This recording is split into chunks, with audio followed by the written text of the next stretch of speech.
Good afternoon everyone.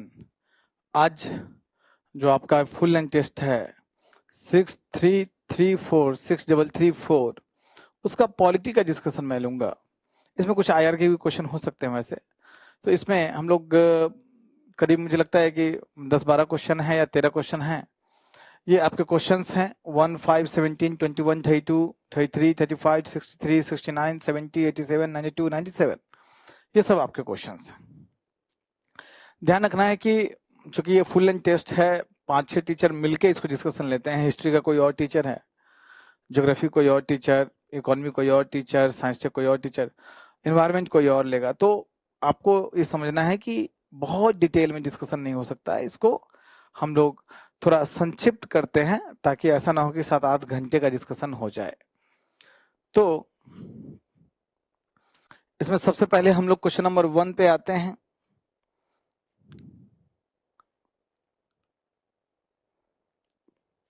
संविधान के अनुच्छेद 32 के तहत प्रदत्त संवैधानिक उपचारों के अधिकार निम्नलिखित कथनों पर विचार कीजिए। इसे किसी कार्यकारी आदेश की संवैधानिकता निर्धारित करने के लिए लागू किया जाता है यदि वो सीधे तौर पर किसी मूल अधिकार का उल्लंघन करता है।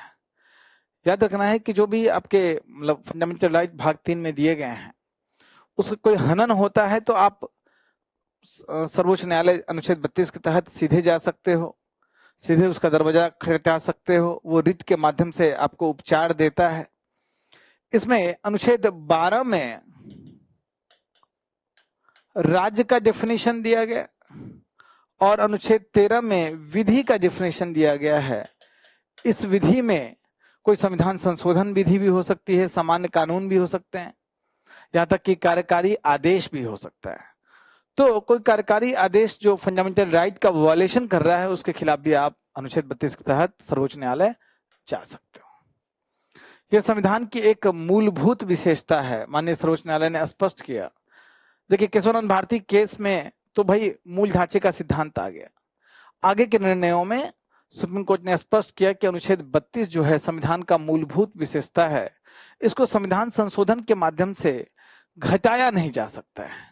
बढ़ा सकते हैं लेकिन घटा नहीं सकते हैं, इस पे प्रतिकूल रूप से इसको परिवर्तित नहीं कर सकते हैं। तो बिल्कुल सही बात है, दोनों सही है। आंसर होगा सी पर, आंसर होगा सी पर। क्वेश्चन नंबर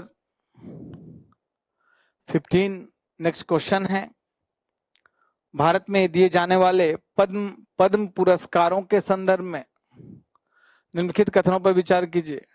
तो जो पद्म भूषण, पद्म विभूषण ये सब दिया जाता है, पद्म पुरस्कार, एक तो ये अनुच्छेद 18 में जो उपाधियों का अंत है वो उपाधि में नहीं आता है, इसलिए ये पद्म जो पुरस्कार आपको दिया जाएगा ये नाम में आगे या पीछे नहीं लगाया जा सकता है, उपाधि के रूप में नहीं लगाया जा सकता है।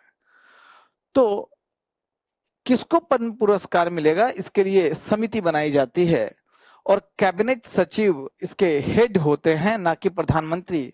हाँ, ये जो समिति अनुशंसा करती है तो वो फिर प्रधानमंत्री की जो मंत्रिपरिषद है उसमें उस अनुमति देता है, लेकिन इस समिति की अध्यक्षता प्रधानमंत्री नहीं करते हैं, कैबिनेट सचिव करते हैं। सरकारी सेवक जिनमें सार्वजनिक क्षेत्र के पीएसयूज में कार्यरत कर्मचारी भी शामिल हैं, इन पुरस्कारों के लिए पात्र नहीं है। बस जो आपके डॉक्टर हैं या वैज्ञानिक हैं वो पात्र हैं, लेकिन अन्य कोई भी पदाधिकारी, सार्वजनिक क्षेत्र में काम करने वाले लोग, जो लोक सेवा में काम करने वाले, जिसको लोक सेवक कह सकते हैं, तो ये कर्मचारी इसमें शामिल नहीं है। बिल्कुल सही बात है। पद्म पुरस्कार भारत के संविधान के अनुच्छेद 18(1) के अंतर्गत उपाधियों के समान माने जाते हैं, नहीं, बिल्कुल उपाधि के समान माने नहीं जाते हैं। माननीय सर्वोच्च न्यायालय का इसमें निर्णय है कि ये उपाधि के रूप में माने नहीं जाते हैं, तो इसलिए आंसर होगा बी। क्या कौन सही है? केवल 2।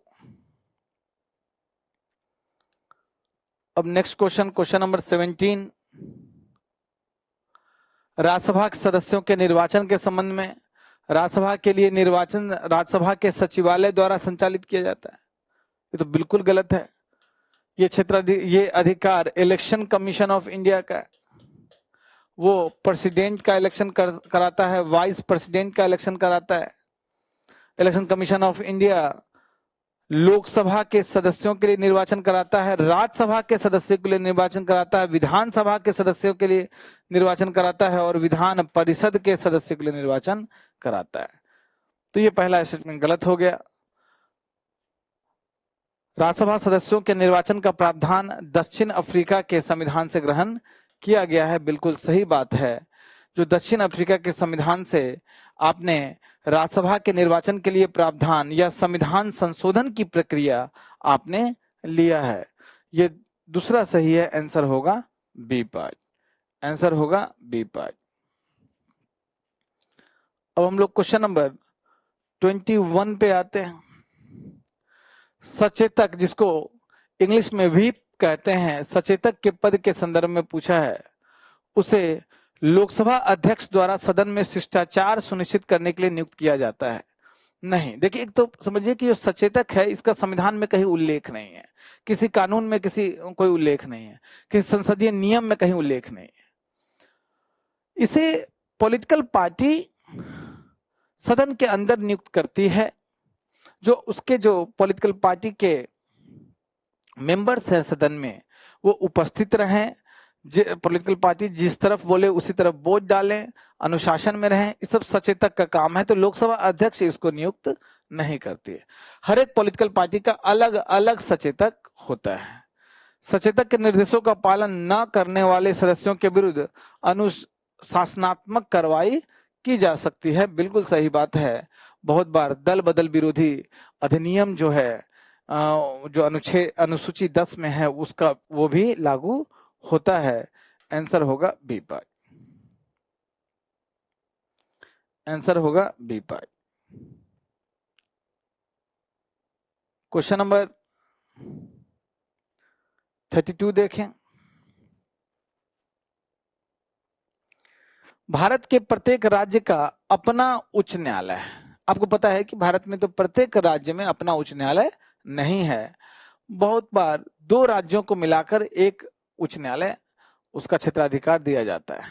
जैसे कि गोवा का अपना उच्च न्यायालय नहीं है, बॉम्बे हाई कोर्ट के अंतर्गत है वो। उसका जो बॉम्बे हाई कोर्ट का क्षेत्राधिकार गोवा राज्य तक है। तो ऐसा बिल्कुल नहीं है कि हर एक राज्य के लिए अपना अपना, जैसे गुवाहाटी उच्च न्यायालय 2-3 राज्यों का उसमें का क्षेत्राधिकार उच्च न्यायालय के पास है। तो ये तो बिल्कुल गलत स्टेटमेंट हो गया। तो जैसे ही एक स्टेटमेंट गलत हो गया तो आंसर हो गया डी पार्ट, आंसर हो गया डी पार्ट। लेकिन फिर भी पढ़ें, भारत के संविधान में उल्लेख है कि प्रत्येक राज्य के लिए एक उच्च न्यायालय होगा। बिल्कुल, अनुच्छेद 214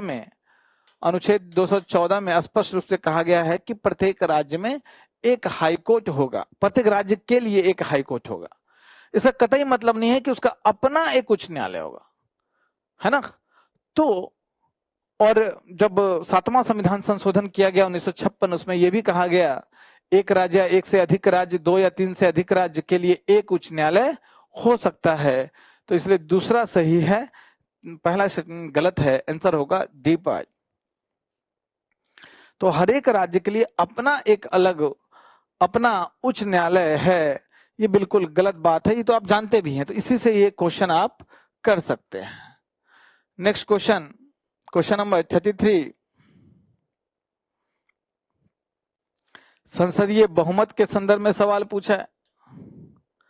राज्य विधान परिषद के सृजन के लिए अनुच्छेद आपको 169 है। आपको भारतीय संविधान के भाग 6 में अनुच्छेद 169 विधान परिषद के सृजन के संबंध में है। इसमें क्या होता है कि विधानसभा विशेष बहुमत से पारित प्रस्ताव केंद्र को भेजती है और वो संसद में फिर साधारण बहुमत से पारित होकर विधानसभा का या तो सृजन होता है या समाप्त होता है। जो विशेष बहुमत है, ये कौन सा विशेष बहुमत है? ये अनुच्छेद 368 वाला विशेष बहुमत है। मतलब विधानसभा में उपस्थित और मतदान करने वाले का 2/3 प्लस विधानसभा की कुल सदस्यता का बहुमत, मतलब पूर्ण बहुमत। तो सृजन के लिए विधानसभा की कुल सदस्य संख्या के 2/3 विशेष बहुमत की आवश्यकता होती है, बिल्कुल गलत बात है। इसमें अनुच्छेद 368 वाला विशेष बहुमत है। विशेष बहुमत के 2-3-4 प्रकार हैं, तो उसको आपको ध्यान से करना है। राज्यसभा में उपराष्ट्रपति को पद से हटाने के लिए प्रभावी बहुमत की आवश्यकता होती है, बिल्कुल सही बात है। इफेक्टिव मेजोरिटी, याद रखिए, सामान्य बहुमत कहा जाता है उपस्थित और मतदान करने वाले का आधे से अधिक। जो प्रभावी बहुमत कहा जाता है जो सदन की कुल इफेक्टिव सदस्यता है, मतलब सदन की कुल सदस्यता में से रिक्तियों को हटा देते हैं, है ना। और पूर्ण बहुमत कहा जाता है सदन की कुल सदस्यता का बहुमत। तो ध्यान रखना है। तो ये दूसरा आपको बिल्कुल सही है। पूर्ण बहुमत की गणना उपस्थित और मतदान करने वाले सदस्यों के आधे से अधिक पर की जाती है, नहीं। वो पूर्ण बहुमत जो एब्सोल्यूट मेजॉरिटी कहा जाता है कि सदन की कुल सदस्यता का बहुमत, और ये सामान्य बहुमत आपको बता रहा है। तो दूसरा सही है, आंसर होगा बी पाई। क्वेश्चन नंबर 35, राज्य लोक सेवा आयोगों के अध्यक्षों के राष्ट्रीय सम्मेलन के संदर्भ में निम्नलिखित कथनों पर विचार कीजिए। यह सम्मेलन संघ और राज्य लोक सेवा आयोगों दोनों की कार्य प्रणाली में एकरूपता लाने का प्रयास करता है। 1949 से राज्य लोक सेवा आयोगों के अध्यक्षों का सम्मेलन होता है ताकि जो यूपीएससी है और पीएससीज हैं उनका जो कार्य प्रणाली है उसमें एकरूपता आए। 1996 से वो अध्यक्षता 1999 से 96 से नहीं 99 से यूपीएससी के अध्यक्ष को उसका पदेन अध्यक्ष बना दिया गया है, बिल्कुल सही है, दोनों सही है, आंसर होगा सी पार्ट। क्वेश्चन नंबर 63, राष्ट्रीय बाल अधिकार संरक्षण आयोग के संदर्भ में निम्नलिखित कथनों पर विचार कीजिए। यह किशोर न्याय अधिनियम 2000 के तहत स्थापित किया गया। बोला है कि ये JJ act, juvenile justice act 2000 के तहत बनाया गया, बिल्कुल गलत बात है। यह बाल अधिकार संरक्षण आयोग अधिनियम 2005 के तहत, ये बाल अधिकार संरक्षण आयोग अधिनियम 2005 के तहत इसका गठन किया गया है। यह सुनिश्चित करता है कि सभी कानून और नीतियां बाल अधिकारों के संगत हों, बिल्कुल सही बात है। यह बाल अधिकारों के उल्लंघन के मामले पर स्वतः संज्ञान भी ले सकता है, जैसे अन्य आयोग जैसे national commission for schedule caste, schedule tribe, सबके पास स्वतः संज्ञान लेने की शक्ति है। राष्ट्रीय महिला आयोग सबके पास स्वतः संज्ञान लेने की शक्ति है। आंसर होगा बी पार्ट, आंसर होगा बी पार्ट। क्वेश्चन नंबर 69, निंदा प्रस्ताव और अविश्वास प्रस्ताव की तुलना की गई है। देखिए, सदन में विभिन्न टूल्स हैं जिसके माध्यम से संसद कार्यपालिका की जवाबदेही सुनिश्चित करता है। उसी में एक निंदा प्रस्ताव है, एक अविश्वास प्रस्ताव है। निंदा प्रस्ताव में क्या होता है कि कोई भी संसद का जो मेंबर है या सदन का जो मेंबर है, लोकसभा का मेंबर है, जो कोई भी लोकसभा का मेंबर है वो किसी एक मंत्री या कोई मंत्री के समूह या पूरे मंत्रिपरिषद के खिलाफ निंदा प्रस्ताव पेश कर सकता है। निंदा प्रस्ताव पास होने पे अनिवार्यता नहीं है कि भाई वो सरकार गिर जाएगी। अविश्वास प्रस्ताव के विपरीत निंदा प्रस्ताव किसी व्यक्तिगत मंत्री के विरुद्ध भी लाया जा सकता है, बिल्कुल सही बात है। दूसरी तरफ देखिए, अविश्वास प्रस्ताव पूरे मंत्री परिषद के खिलाफ लाया जाता है। अविश्वास प्रस्ताव के लिए कोई भी कारण बताने की आवश्यकता नहीं है, जबकि निंदा प्रस्ताव के लिए कारण बताने की आवश्यकता है। एक बार जब अविश्वास प्रस्ताव पे चर्चा हो चुकी है तो 6 महीने तक अविश्वास प्रस्ताव दोबारा नहीं लाई जा सकती है। एक बार जब अविश्वास प्रस्ताव लोकसभा अध्यक्ष ने स्वीकार कर लिया कि अब इस पे चर्चा होगा, सदन का सारा काम बंद करके इसी पे चर्चा की जाती है। निंदा प्रस्ताव में उसके अंगीकरण के कारणों का उल्लेख करना अनिवार्य होता है, जबकि अविश्वास प्रस्ताव में किसी आधार का उल्लेख करना का आवश्यकता नहीं है, बिल्कुल सही बात है। आंसर होगा सी पार्ट, आंसर होगा सी पार्ट।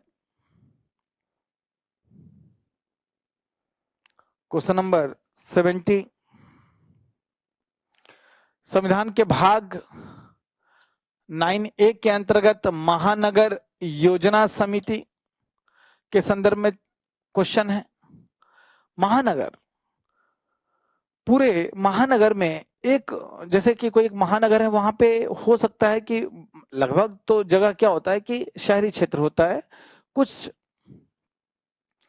ये भी हो सकता है, मतलब अब ग्रामीण क्षेत्र भी हो सकता है। तो पूरे महानगर में योजना एकीकृत समेकित रूप में बने, इसीलिए महानगर योजना समिति बनाई जाती है, उसका गठन किया जाता है। इसका प्रारूप क्या होगा, राज्य विधायिका निर्धारित करेगा।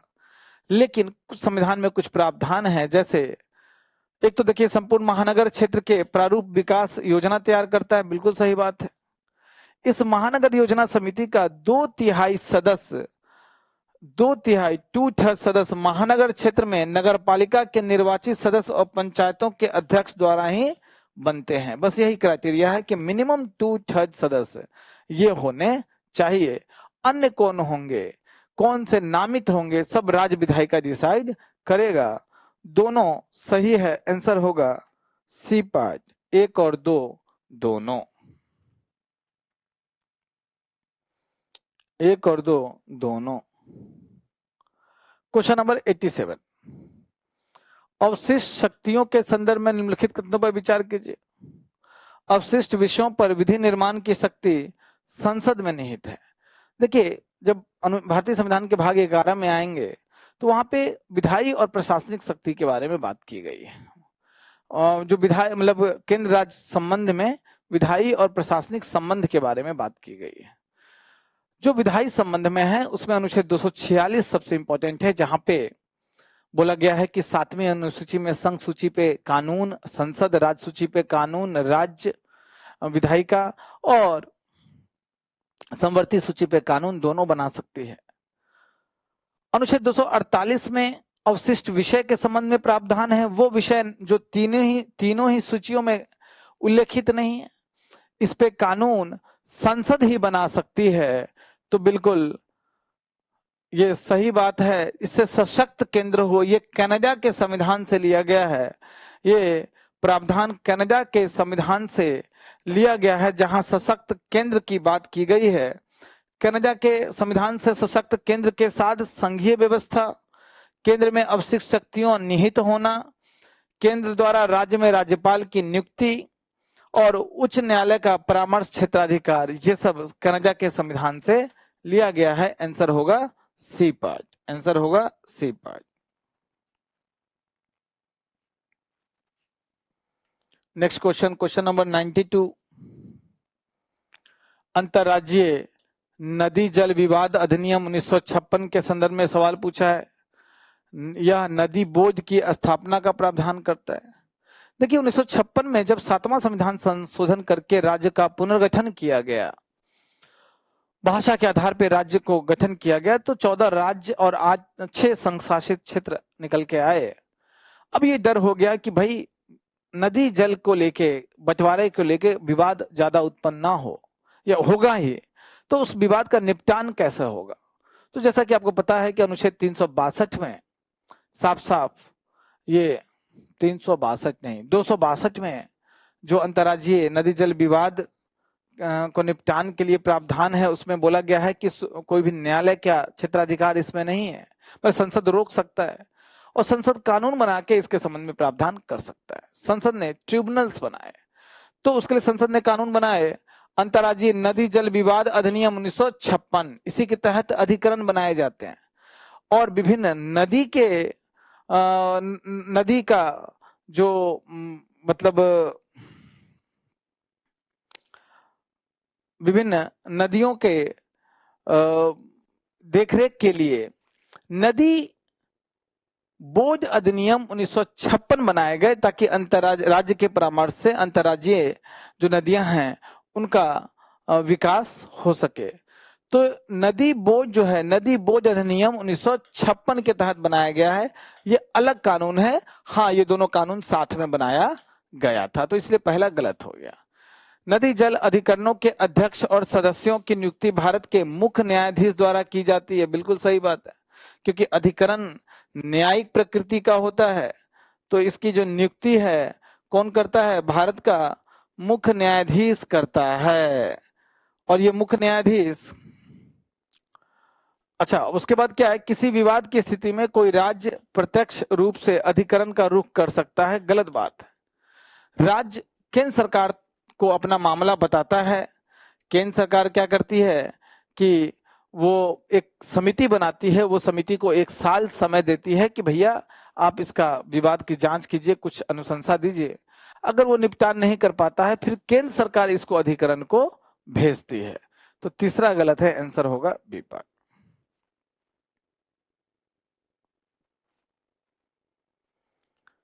अब हम लोग नेक्स्ट क्वेश्चन नंबर 97 पे आएंगे। भारत में यदि अन्यथा प्राप्त हो तो निम्नलिखित में से कौन से 65 वर्ष की आयु तक पद पर बने रहते हैं? भारत के मुख्य न्यायाधीश 65 वर्ष की आयु तक अपने पद पे बने रहते हैं। ये बिल्कुल सही बात है। मुख्य न्यायाधीश का जो टेन्योर है कोई फिक्स नहीं है। अगर वो 25 वर्ष में गए हैं तो सोचिए 40, कोई न्यूनतम आयु भी निश्चित नहीं की गई है। अगर 40 वर्ष में गए हैं तो 25 वर्ष तक सर्वोच्च न्यायालय के न्यायाधीश रहेंगे, 65 वर्ष तक न्यायाधीश रहेंगे। उच्च न्यायालय के न्यायाधीश नहीं, इसके लिए क्राइटेरिया है 62 वर्ष। देखिए दूसरा गलत हो गया, तो 2 ऑप्शन तो ऐसे ही चला गया आपका। भारत के सीएजी ये 6 वर्ष या 65 वर्ष इसका क्राइटेरिया है, तो बोला अन्यथा प्राप्त हो तो ये 65 वर्ष की अवधि तक बिल्कुल बन सकता है। वही संघ लोक सेवा आयोग के लिए भी यही क्राइटेरिया है। तो 1, 3, 4 आंसर होगा बी पार्ट। अच्छा सवाल था, उसमें आपको जो विभिन्न पद का टेन्योर क्या होता है वो जानने को, आपको इससे समझने को मिल जाता है। ठीक है, तो हम लोग मिलते हैं नेक्स्ट डिस्कशन में। दूसरे टीचर आके आपका इकोनॉमी और ये सब चीज डिस्कशन करेंगे। Thank you.